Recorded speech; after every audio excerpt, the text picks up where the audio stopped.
Devotees of Malcolm X celebrate his 100th birthday on the 19th of May 2025. Incontestably, Malcolm X is one of the most revered black champions, and a martyr of the 1960s era of American political chaos and assassination. Malcolm X was the subject of a controversial 3-hour Spike Lee biopic. His legend has inspired countless books, magazine articles and television programs. Malcolm X's work has influenced greats like Kwame Ture, Dr. Amos Wilson, Fred Hampton, the Black Panthers and even sports and entertainment icons. Hip-hop music has been introducing Malcolm X and his uncompromising message to younger generations for decades. The human rights leader's views on American democracy and civil rights tactics, the right to black self-defense, and the need to bring international attention to the black struggle against oppression and internal colonialism, electrified political circles around the world. Such is the radicalizing power of Malcolm X's ideas, that his famous autobiography is banned inside certain prisons. For the past 60 years, every black American leader has claimed Malcolm X's political legacy. The rise to the American presidency of Barack Obama has been framed by some, bizarrely, as the culmination of Malcolm X's Black Power advocacy. Even Supreme Court Justice Clarence Thomas is an admirer of Malcolm X, claiming publicly that his own conservative values were influenced by Malcolm X's insistence on family, community, self-reliance, dignity and personal discipline.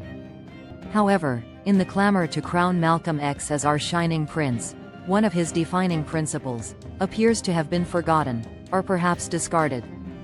Some 60 years ago, Malcolm X was unequivocal in his demand for racial separation. In Malcolm X's own words, separation was the logical culmination of the black struggle. Black people cannot beg for jobs, freedom, or equality forever, he said. The black Holocaust of African slavery cannot be normalized, nor reduced to a detail of history. According to Malcolm X, we the black people must stand on our own feet and build our own nation. And yet, this key aspect of Malcolm X's legacy is rarely mentioned, even as Malcolm X's popularity has surged since his death. Generations of black leaders, whom we are assured take their inspiration from Malcolm X's militancy, have ignored, rejected or minimized Malcolm X's Pan-Africanism and his demand for separation. The death of the Back to Africa movement, the high point of centuries of black consciousness, encouraged by both Malcolm X and Marcus Garvey, has fundamentally disabled black politics in the 60 years since Malcolm X was murdered in 1965. Some political movements appear to be committed to racial protest as a form of therapeutic alienation.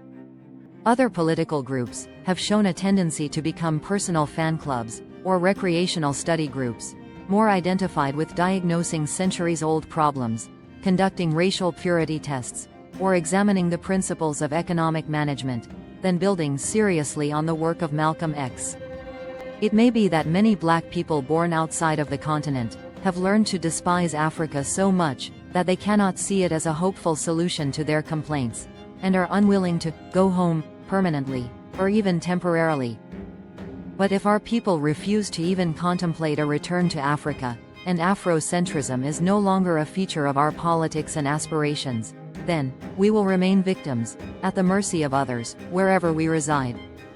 As Malcolm X said, we will always be vulnerable to indiscriminate state violence, anti-black politics, the criminalization of our people, and the marginalization of our concerns, if we refuse to contemplate leaving behind the places we criticize so frequently. Fortunately, Africa has not forgotten us. Both Ghana and Benin offer qualified citizenship to the descendants of African slaves. At the same time, menacingly, repatriation is once again a part of the mainstream political discussion in Europe. Our situation is as clear as it ever was. A deeply rooted Africa for the Africans movement is essential to the success of Pan-African politics, the protection of African interests, and the dignity of black people wherever they are found. 6 decades ago, this idea was at the heart of Malcolm X's compelling philosophy for black upliftment. And it should be so again. Happy Malcolm X Day.